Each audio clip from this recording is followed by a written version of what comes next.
Hey, how's it going? This is part 21 in reading The Writing on Trump's Wall, which is part of my Trump Train to Magaland series, where I'm focusing on the Trump effect from him winning in 2016. And in this series, I kind of just read the different post-its that I took in this video from the Union Square subway station, and then I keep in mind that people literally mean figuratively. So I literally read what's there and I'm like, okay, if they actually meant this, what would happen or what would have led them to do this? Then I think of the figurative meaning around it. Anyway, I'll just leave a link on the screen somewhere right now if you want to actually get more information about the background. But as I said, this is number 21. Getting into it now.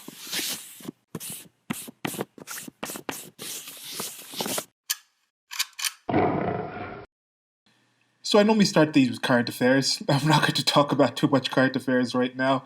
There's been a continued this is a continued effort about people just pivoting from certain topics. They bring up a certain topic, and once that's been shown to be an issue that's been dealt with, they just pivot to something else. In part 20, I talked a bit about the Five Eyes investigation leak that had come out talking about the origins of the actual virus, and I think that's going to be something that's going to be shown to have been probably an accident from a lab in China, in Wuhan. There are many sources that, of course, first came out and said it was wrong to say it was the China virus. It was wrong for Trump to claim this. Why are you saying this? Why are you saying there's no actual reports and this and this? And then a lot of those people will come back out once there's enough information that they find valid and say it, and there will be no retractions. They might be. I mean, I might get shocked and actually see some retractions, but I don't think there'll be retractions. I think they'll just pretend that they never actually came out against Trump saying what he did when he did say it, and other people also out there who have been saying some of these things. One thing that has been continued is the testing thing, because they just say we need more testing, we need more testing. Because realistically, you can keep saying we need more testing because you never actually have to mention a number that you think is actually enough testing. From the people I've heard say we need more testing, we don't have enough, I haven't heard them say an actual number of what they think would be an appropriate amount of testing that they say, okay, we've done enough. This is what I was trying to say, like back then when we had 20 million people tested. Now that we have 50 million, I am comfortable because this is the reason I thought we needed 50 million, and now we see that information. I don't see that coming. There might be some people who've actually indicated that. Let me know if they actually have somewhere. You can hit me up in the comments section if you have actually a source of somebody stating why they don't think it's enough testing and at what point they think it would be enough because they would get XYZ from that. Now, one of the reasons I might pivot away from this part of this series is to look at the election and things like that. But one of the reasons I am confident about pivoting away from the actual pandemic discussion is the whole process has become extremely politicized. And I think those people that have access to information that I do not have, that most of you out there, I don't think there's any listeners right now who are high level political officials in the first world countries of the world, or just any country in the world. If there is, don't suicide me, bro.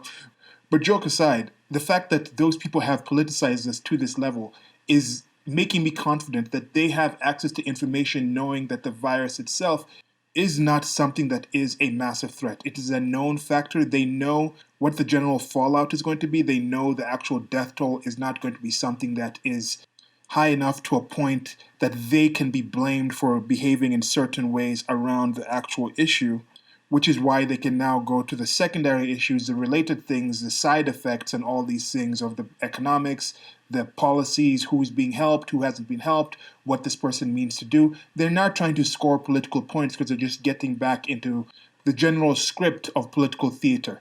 I think for a while when something actually happened, they had to ad-lib. This was off script, like, oh, what's going on? We didn't prepare for this.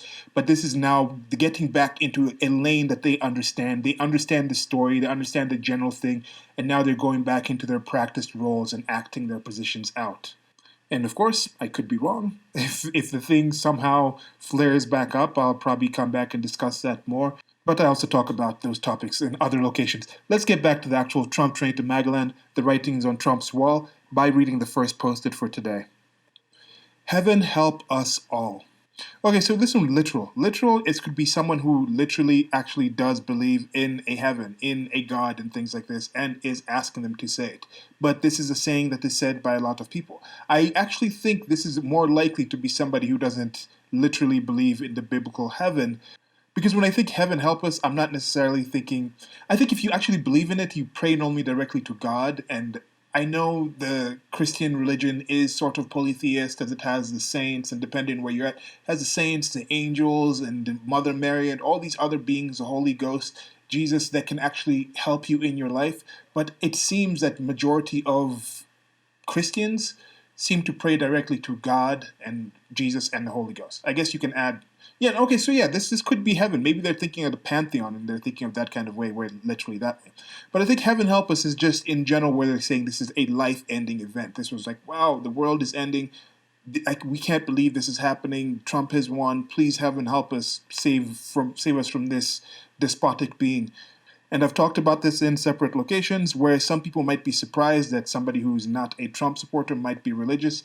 But it turns out that I think 43% of avowed Christians, admitted Christians, self identified Christians, actually did vote for the Democratic Party. Then you look at African American women, black women, and they normally vote 95% into Democrat, and they have a very high percentage of self identified Christians. It's when you look at evangelical Christians who have those big mega churches and they're very visible, they have a very strong support for specifically Donald Trump, and he actually courted them as one of the key demographics. So they have, I think, an outsized presence. So they might think, oh, Christians are the ones who are on the political right and they are Trump supporters, but it's just a certain group of Christians. When you look at Catholics, it's like 50-50. You look at Jewish people, it's a majority to the Democratic Party. Even Buddhists was majority to the Democratic Party. But yeah, so with this one, I am a religious. I don't believe heaven can help in this. I don't know what this person thinks heaven would have helped. Like I would like to talk to some of these people. Ask them, do you think heaven answered your ask for help? Or do some people think the current pandemic might have been heaven showing them, like, look, this is some kind of smite you down like the pharaohs, and the Trump is a pharaoh, and we're showing you that you have to like let my people go, and I don't know. They just had a national prayer day at the at the White House, and they've had a prayer day here in Kenya that was a lot earlier. They actually called for one rather early in response to the pandemic here, and I find this stuff to be personally useless. And I think it detracts from actually finding actual sources. Just like people have belief in the science, and that gets them away from actually understanding the scientific method and being skeptical and actually going in and understanding. This whole belief in the God, the heaven, the faith can get people away from the actual practical ways we can actually address issues that we have in our life. Just in the same way people think, oh, the World Health Organization has this, oh, the state has this, oh, our elders have this, oh, this and this has that. And then they're comfortable thinking they're under the protection of this, and then they go along leading the life. But if they actually double check and assure and see, do I actually have assurances and proof that this actually can help me, and they find that is lacking, then that need will still be there, and then they'll go out and find actual sources that can actually help you from these situations. Okay, on to the next post-it. We reject their president-elect. Kind of rhymes. We reject the president-elect. We reject the president-elect. We reject the president-elect. We reject the president-elect. I'm just trying to. I attended a bunch of different protests and things in the years after, and also on the actual day of the inauguration. I went to the Women's March the day after, and they just have certain chants of just kind of testing out this as a chant. And I think if you've heard this chant, I might be out there if I get the chance to. I mean, I would not be against being out there again on the day after of the inauguration of Trump for his second term in 2021 at a march, trying out if I can get people to go along with these chants. Because some of the chants are just very repetitive and whatnot. But anyway, yeah, so we reject the president-elect. Yeah, it doesn't matter. You rejected them, but he still was president-elect, and then he actually was inaugurated, and he probably is going to win a second term. So having this whole we reject the president-elect, okay, sure, yeah, a popular vote and everything. I get it. You don't think he's popular, but literally that does nothing. Figuratively, I think that's positioning that you. I mean, the fact that they're important, that they put so much importance in the popular vote, shows how much they care about that popularity. They personally feel that we, as a group, as a collective, say we don't like you. They have this character that Trump feels like he wants to be liked by everyone. I think he does want to be liked by certain people, but everyone wants to be liked. I think most people, 99.9% of people, want to be liked by some people. There's some sociopaths and psychopaths out there that might not really care, and some broken people. So let me get that number down to like maybe 93.7% of the people in the world want to be liked by some people, but it depends on which people. Now, the person posting this, I think they might fall within that small percent of people, maybe 11% of people in the world out there, that actually want to be liked, feel something positive about being liked by people they don't even know. They want to be liked by people who they probably don't even agree with on basics of life. And those are not people that I care about. I need to know about you enough before I care about what you care about me. In general, I'd prefer you had no opinion over me until you knew me. But if you have a positive or negative one and you've never really met me and you're not really taking me on my actual content, you're making up this character of who I am, then I don't care. Some of these people were the never Trumpers. Some of these people were people who said he's literally the re embodiment of that one Austrian guy with a toothbrush mustache that looked like Charlie Chaplin that was involved in World War II with a Yahtzee type of situation. And then, oh, this person who thinks I'm that rejects me? Oh, I care. I'm so affected. But this is probably more of a virtue signal. But let's move on from that one. The election was rigged. Donald said so. So that was the next post-it. And yeah. So this was, I don't know if this is specifically talking about the Russia thing, because there's a lot of things coming out of this, turning out that the FBI was not quite on the up and up with some of the actual practices, the investigative practices that were going on. General Flynn, who was considered to be, I think he was the first national security advisor, and then he went down rather early for supposedly lying to the FBI. And he lied about something that was pertaining to something that was in the investigation, but it turns out, and I'm paraphrasing here, you can go out and find out for yourself, but it turns out the FBI and some people involved in the different FBI agents at different levels were intentionally trying to get him to lie about something. Even there's a recording of the then director James Comey coming out and saying that he knew that due to this being a relatively politically new organization, they weren't as familiar with the different ins and outs of political theater and political knives and daggers and all this skullduggery that goes on. They decided, hey, let me just send some people in there and ask some questions and see if we can trip them up on some technicalities. And he was like, oh, if it was Bush, if it was Obama, if it was Clinton, if it was these other people who are more wise and capable and have the right people around them who know about these behind the stage, backstage things about how the political theater is put together, they would have been wise to them and they wouldn't be able to be caught up in these machinations. But it turns out that some people were caught up in it. So I don't know, what does he think on the rigging thing? What would they think about how the Democratic National Committee, the committee, has decided to use to choose a candidate for president? What do they think of that process? Do they consider that to be rigged? Now, that's a private entity, so they're allowed to choose however they want to. There's nothing that says they actually have to vote. Now, when it comes to the actual vote of things, I am dubious about voting in general, but when it comes to being able to do remote voting, I think that system can be included. You have a situation right now with the shutdowns. People are talking about, should we do this, should we not? They actually had shut down some primary voting in New York City, but that was turned around. I think it was the state of New York. It might have been just New York City or the state of New York, but that was overturned by the courts. They said, no, you actually have to hold the vote, and they're actually going to hold the vote. And there's many reasons why that should actually be done, but I don't think, I've talked about this before, I don't think Bernie Sanders actually wants to win. He just enjoys running. Otherwise, he would be pushing for some certain things in certain ways, but he's rather meekly and healthily, handsomely rewarded for just running and just being kind of that old Uncle Bernie of the Democratic Party. He's just in there.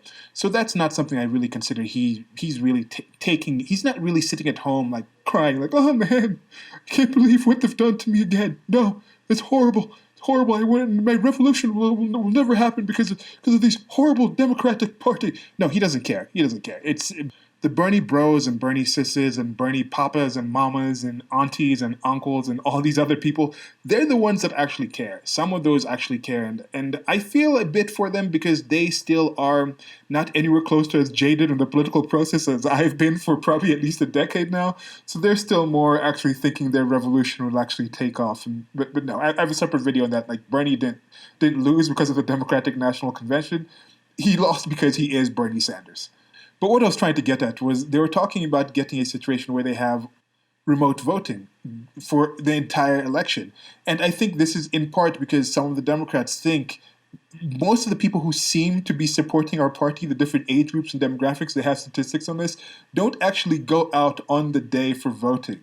They would rather just stay home for various reasons.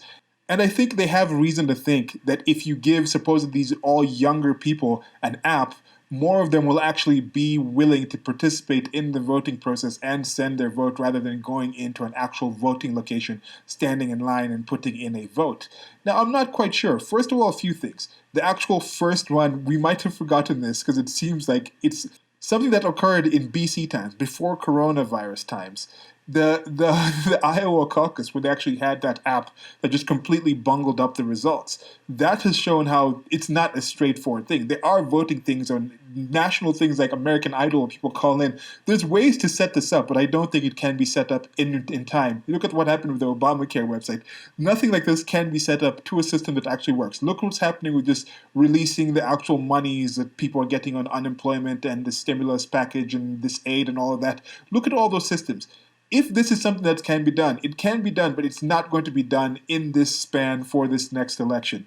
Then you have things like Speaker Pelosi being championing this move, yet when she's being told, "Do you want to vote remotely for Congress for like for different laws and things like this?" She's like, "No, no, no, we can't do that. That's not a secure enough system. That's not good enough." So is this back of the elites? And this is just my issue with the state. It's people who set rules and guidelines and organization and things where it's they don't live by those things. This is just them. They are better people. They are elites. They are above us. They are our lawmakers. They are our gods and they're our pantheon. And we are the peons, the peasants, the supplicants that just go to them for their guidance and their benevolence and their protection. So that's the system that's set up currently. So I still don't think this system would actually change anything to have sway the votes. I don't think they're doing it because it's going to be easier to actually hack the system and lie and cheat. There can be ways around this to secure this. You can even just have it, if it's a more of a mobile situation, you just have a situation where you have it over a wider span of time. You get a more accurate sort of identification to say this person's actually been there. Maybe you have some people going around with smartphones that are in the actual elective process. They canvass neighborhoods, and then you can actually say, we're going to have locations centralized in any location that has maybe 1,000 voters. We're going to be here for this number of days. You can sign up to come to the location, or when we can come to your house, when we can come to your workplace. Then you take a fingerprint and it's scanned into the actual machine. You're only allowed to vote once. There's different ways to do this where you can do it over time. I don't think it has to be necessarily on one day, in one location. These changes are going to happen. This is just the way the future is going to go. Wasn't there a time when voting was literally just raise your hand and say aye? Like you had to actually be seen? Because there is enough ways to do graft and cheating and things like that with actually going in. But then you also have people talking about we need to have a appropriate tracking of people identifying themselves and having some sort of database of people so people can be released into the public post-pandemic. Yet they're also against having actual tracking and voter ID. There's just weird things coming out. And again, as I mentioned before, me seeing this political machine kind of just chug back up is giving me more confidence that this pandemic is actually the worst of the actual disease itself is in the rear view mirror. The actual danger of people dying directly from getting infected by this virus is what I'm talking about here. The effects of it, the social effects of it, that one is still. This, I think, is an epoch level event. I've said this before, I'll keep saying it. This is a Rosetta Stone of human society type event that's going to be something we can relate to, look back to say this is when human beings leveled up as a society. We got like a reset of sorts. We could reprogram and relook at things and adjust things. This is a big thing. So now the fact that people are turning back to the political machine and seeing how they can benefit from it politically and maintain their position in this brave new world that we're going to, and not using the Aldous Huxley type of way, but I do think there actually is going to be some actual world where some people are going to be a lot braver about certain things after coming out with this sort of near-death experience for a lot of things that have been going on. Hopefully it's a full death experience for some of just the inane lack of communication. There's some frustration that I've had as part of why I'm reading this series. Thanks for listening. There's also links to a merchandise store wherever I'm posting this. Let me know what you think about the content of these post-its, and what you think is going to happen from now on. How are you doing? Hope you're doing okay. Hope the people around you are okay. Hope you're taking in this new information well in this new situation that all of us are under some sort of way. Till next time, goodbye.